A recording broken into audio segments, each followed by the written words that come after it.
We are going to look at long division. Long division is where we divide by 2-digit numbers or more.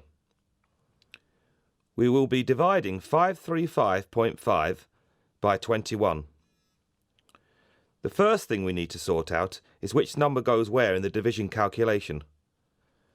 The number we are dividing by always goes here on the outside. So we will put 21 here on the outside. And the number we are dividing up or dividing into goes here underneath the answer line, or, if you prefer, under the bus stop. Remember, we start division calculations from the left, not the right. We will start this one by then saying how many 21s are in 5. There are none. So we move on and use the next number along. So how many 21s are in 53? There are 2 21s in 53. We put a 2 on the answer line directly above the 3. It is important to put the first number in the right place so that the answer is correct at the end and the decimal point will be lined up. 2 times 21 is 42. We need to work out the remainder. We do 2 times 21 and put the 42 underneath the 53 and then subtract to give the remainder.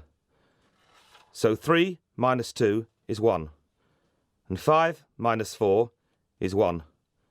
So we have a remainder of 11.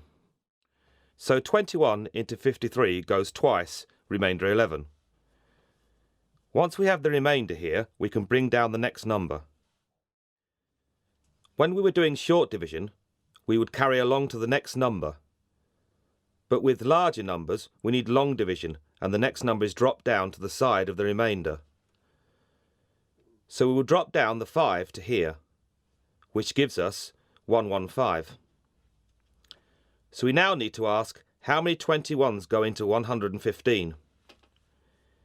If we go through our 21 times table until we get to the largest number, that is 115 or less, we have already done 2 times 21. So 3 times 21 is 63. 4 times 21 is 84. 5 times 21 is 105. If we go to 6 times 21, it would be too big and it would be more than 115. So 21 into 115 is 5 plus a remainder.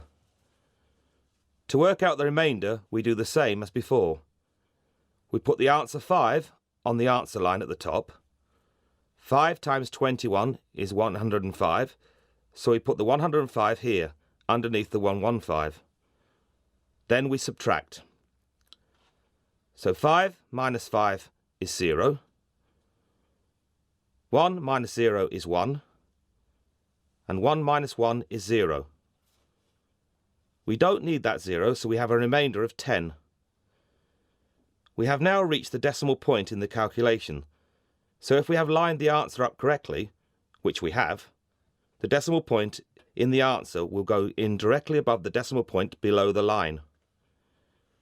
Now we are ready to drop down the next number, which is 5. Now we're asking, how many times does 5 go into 105? We'll look at the 21 times table. We can see that it goes 5 times exactly. So we put a 5 on the answer line after the decimal point. We have no remainder. I'll just show you that. 21 times 5 is 105. Put this directly below the 105 here, and we subtract to get 0, 0, 0. No remainders, and importantly, we have finished our numbers here at the top, so the calculation is complete. 535.5 divided by 21 is 25.5.